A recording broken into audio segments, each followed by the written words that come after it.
नमस्कार। मैं हाजिर हूं भारत की 25 बड़ी खबरों के साथ।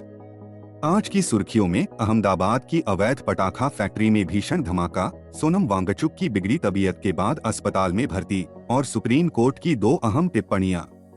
तो चलिए बिना किसी देरी के शुरू करते हैं आज की पहली बड़ी खबर। सबसे पहले चलते हैं अहमदाबाद। अहमदाबाद के वस्त्राल इलाके में अवैध पटाखा फैक्ट्री में हुए भीषण धमाके से पूरे इलाके में हड़कंप मच गया। हादसे में 9 लोगों की दर्दनाक मौत हो गई, जिनमें 3 मासूम बच्चे भी शामिल हैं, जबकि 15 लोग घायल हुए हैं। धमाके के बाद फैक्ट्री में भीषण आग लग गई, जिस पर दमकल और आरएएफ की टीमों ने कई घंटे की मशक्कत के बाद काबू पाया।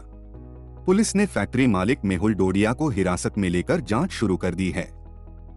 शुरुआती जांच में सामने आया है कि फैक्ट्री का लाइसेंस पहले ही रद्द हो चुका था, लेकिन इसके बावजूद वहां अवैध रूप से पटाखों का निर्माण किया जा रहा था। अब रुख करते हैं पश्चिम बंगाल का। दक्षिण 24 परगना में टीएमसी सांसद अभिषेक बनर्जी के पार्टी कार्यालय पर प्रशासन ने अवैध निर्माण बताते हुए बुलडोजर चला दिया। अधिकारियों का कहना है कि नोटिस का जवाब नहीं मिलने के बाद कार्रवाई की गई, जबकि अभिषेक बनर्जी ने इसे राजनीतिक बदले की कार्रवाई बताते हुए कहा कि उनके पास सभी कानूनी दस्तावेज मौजूद हैं और वे इस फैसले को अदालत में चुनौती देंगे। घटना के बाद राज्य की राजनीति एक बार फिर गर्मा गई है। अब बात संसद की राजनीति की। लोकसभा स्पीकर ने तृणमूल कांग्रेस के 20 बागी सांसदों और उद्धव ठाकरे गुट के 6 सांसदों को अलग समूह के रूप में मान्यता दे दी है। अब ये सांसद संसद में अलग बैठेंगे। मानसून सत्र से ठीक पहले हुए इस फैसले को राजनीतिक रूप से बेहद महत्वपूर्ण माना जा रहा है। विपक्ष ने इस पर कड़ी आपत्ति जताई है। अब नजर डालते हैं सोनम वांगचुक से जुड़ी खबर पर। लगातार 21 दिनों से भूख हड़ताल पर बैठे सामाजिक कार्यकर्ता सोनम वांगचुक की तबीयत बिगड़ने के बाद उन्हें दिल्ली के सफदरजंग अस्पताल में भर्ती कराया गया है। डॉक्टरों की निगरानी में उनका इलाज जारी है। लंबे अनशन के कारण उनका वजन करीब 9.5 किलो कम हो गया है। देश भर के कई सामाजिक और राजनीतिक नेताओं ने उनके जल्द स्वस्थ होने की कामना की है। सुप्रीम कोर्ट से बड़ी खबर।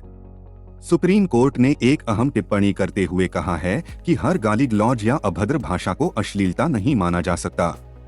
अदालत ने स्पष्ट किया कि कोई शब्द तभी अश्लील माना जाएगा जब वह कामुकता को बढ़ावा दे या समाज को भ्रष्ट करने की प्रवृत्ति रखता हो। हालांकि संबंधित मामले में गंभीर चोट पहुंचाने के आरोप में आरोपी की सजा बरकरार रखी गई है। अब सुप्रीम कोर्ट की एक और महत्वपूर्ण खबर। करीब 9 साल से जेल में बंद हत्या के आरोपी लियाकत अली को सुप्रीम कोर्ट ने जमानत दे दी है। अदालत ने कहा कि घटना के समय आरोपी किशोर था और ट्रायल में हुई असाधारण देरी उसकी गलती नहीं है। कोर्ट ने माना कि बिना सुनवाई पूरी हुए इतने लंबे समय तक जेल में रखना उसके संवैधानिक अधिकारों का उल्लंघन है। मेरठ से चौंकाने वाला खुलासा। स्कूल संचालक अतुल कुमार की हत्या के मामले में पुलिस ने सनसनीखेज खुलासा किया है।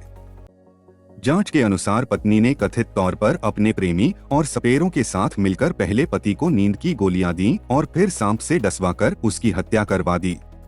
पुलिस पूरे मामले की गहराई से जांच कर रही है। अब शिक्षा जगत की बड़ी खबर। एनईईटी यूजी 2026 के नतीजों में ओबीसी वर्ग का प्रदर्शन सबसे बेहतर रहा है। इस साल सफल हुए छात्रों में लगभग 45.7% ओबीसी वर्ग से हैं।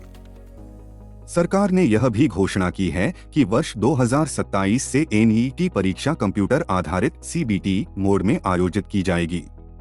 इससे परीक्षा प्रक्रिया को और अधिक पारदर्शी और सुरक्षित बनाने का लक्ष्य रखा गया है।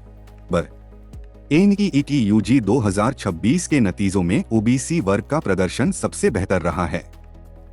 इस साल सफल हुए छात्रों में लगभग 45.7% ओबीसी वर्ग से हैं। सरकार ने यह भी घोषणा की है कि वर्ष 2027 से एनईईटी परीक्षा कंप्यूटर आधारित सीबीटी मोड में आयोजित की जाएगी। इससे परीक्षा प्रक्रिया को और अधिक पारदर्शी और सुरक्षित बनाने का लक्ष्य रखा गया है। अब बढ़ते हैं अगली बड़ी खबरों की ओर। सबसे पहले चलते हैं चंडीगढ़। चंडीगढ़ के सेक्टर 10 स्थित रिटायर्ड आईपीएस अधिकारी गुरिंदर सिंह की कोठी में 18 वर्षीय युवती का संदिग्ध परिस्थितियों में शव मिलने से सनसनी फैल गई। परिजनों का आरोप है कि मौत से पहले युवती ने फोन कर बताया था कि वहां उसका मन नहीं लग रहा और कुछ लोग उसे परेशान कर रहे हैं। पुलिस ने शव को पोस्टमार्टम के लिए भेजकर सभी पहलुओं से जांच शुरू कर दी है। अब रुख करते हैं पंजाब के कपूरथला का। कपूरथला में पंजाब पुलिस का एक कांस्टेबल कथित तौर पर नशे की हालत में सड़क पर झूमता हुआ मिला। वायरल वीडियो में वह ठीक से चल भी नहीं पा रहा था। वीडियो सामने आने के बाद पुलिस विभाग ने मामले की जांच शुरू कर दी है और दोषी पाए जाने पर कार्रवाई का आश्वासन दिया है। उत्तराखंड से बड़ी अपडेट। लगातार हो रही बारिश के कारण पिथौरागढ़ में कैलाश मानसरोवर यात्रा मार्ग पर भूस्खलन हो गया है।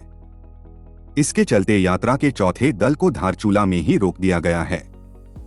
प्रशासन बंद सड़कों को खोलने में जुटा है और यात्रियों से सतर्क रहने की अपील की गई है। अब चलते हैं देहरादून। देहरादून ऋषिकेश 4 और 6 लेन परियोजना के तहत प्रस्तावित 4369 पेड़ों की कटाई पर मुख्यमंत्री पुष्कर सिंह धामी ने फिलहाल रोक लगा दी है। उन्होंने कहा कि स्थानीय लोगों और पर्यावरण विशेषज्ञों की सहमति के बाद ही आगे कोई फैसला लिया जाएगा। अब अयोध्या की बड़ी खबर। राम मंदिर चढ़ावा चोरी मामले में आरोपी टिन्नू यादव और उसके भतीजे मनीष यादव को कोर्ट ने 39 घंटे की पुलिस रिमांड पर भेज दिया है। पुलिस अब दोनों से पूछताछ कर पूरे मामले और चोरी से जुड़े अन्य पहलुओं की जांच कर रही है। मध्य प्रदेश से अहम खबर। मुख्यमंत्री मोहन यादव ने राज्य में समान नागरिक संहिता यानी यूसीसी लागू करने का ऐलान किया है। उन्होंने कहा कि 1 से अधिक शादी और 3 तलाक जैसे मामलों में सख्त कानूनी प्रावधान लागू किए जाएंगे। अब बात करते हैं चंडीगढ़ में प्रधानमंत्री के दौरे की। प्रधानमंत्री नरेंद्र मोदी ने चंडीगढ़ में करीब 4700 करोड़ रुपए की विकास परियोजनाओं का उद्घाटन और शिलान्यास किया। इस दौरान उन्होंने एक बच्चे की केप पर ऑटोग्राफ भी दिया, जिसकी तस्वीरें सोशल मीडिया पर खूब चर्चा में रहीं। महाराष्ट्र की राजनीति से बड़ी खबर। सूत्रों के मुताबिक भाजपा ने एनसीपी के दोनों गुटों को फिर से एकजुट होकर एनडीए में शामिल होने का प्रस्ताव दिया है। बताया जा रहा है कि इसके बदले केंद्रीय मंत्रिमंडल में 2 मंत्री पद देने की पेशकश भी की गई है।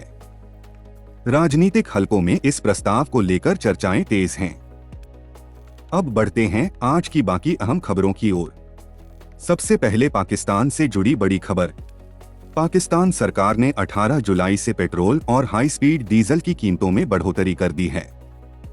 पेट्रोल 5.44 पाकिस्तानी रुपए और डीजल 31.05 पाकिस्तानी रुपए प्रति लीटर महंगा हो गया है। नई कीमतों के बाद वहां महंगाई और परिवहन लागत बढ़ने की आशंका जताई जा रही है। अब बात करते हैं बैंकिंग सेक्टर की। HDFC बैंक ने वित्त वर्ष 2026 से 27 की पहली तिमाही के नतीजे जारी किए हैं। बैंक का शुद्ध लाभ बढ़कर 19,060 करोड़ रुपए पहुंच गया है। हालांकि नेट इंटरेस्ट इनकम बाजार के अनुमान से कम रही। बैंक ने अपने NPA के आंकड़े भी जारी किए हैं। अंतरिक्ष क्षेत्र से गर्व की खबर। हैदराबाद की स्काईरूट एरोस्पेस ने भारत का पहला निजी ऑर्बिटर रॉकेट विक्रम एक सफलतापूर्वक लॉन्च कर दिया है। यह रॉकेट श्रीहरिकोटा से उड़ान भरकर 450 किलोमीटर की कक्षा तक पहुंचा। इसे भारत के निजी अंतरिक्ष क्षेत्र के लिए बड़ी उपलब्धि माना जा रहा है। अब स्वास्थ्य से जुड़ी अहम जानकारी। भारत में पहली बार ऐसा बेसल इंसुलिन इंजेक्शन लॉन्च किया गया है, जिसे रोज की बजाय सप्ताह में सिर्फ एक बार लेना होगा। अविक्ली नाम का यह इंजेक्शन डायबिटीज मरीजों के लिए बड़ी राहत माना जा रहा है। हालांकि इसका इस्तेमाल केवल डॉक्टर की सलाह पर ही किया जाएगा। और आखिर में अंतर्राष्ट्रीय राजनीति से बड़ी खबर। अमेरिका के साथ युद्ध विराम के बाद ईरान में राजनीतिक विवाद गहराता जा रहा है। कट्टरपंथी गुटों ने राष्ट्रपति मसूद पज़ेश्कियान और विदेश मंत्री अब्बास अराघची पर अमेरिका के सामने झुकने का आरोप लगाया है। इससे ईरान की आंतरिक राजनीति में तनाव और बढ़ गया है। फिलहाल आज की 25 बड़ी खबरों में बस इतना ही। अगर आपको हमारी यह प्रस्तुति पसंद आई हो तो वीडियो को लाइक करें, अपने दोस्तों के साथ शेयर करें और देश दुनिया की हर बड़ी, सटीक और भरोसेमंद खबर सबसे पहले देखने के लिए हमारे चैनल MBG इंडिया न्यूज को सब्सक्राइब करना बिल्कुल न भूलें। मैं फिर मिलूंगा अगली वीडियो में नई और बड़ी खबरों के साथ।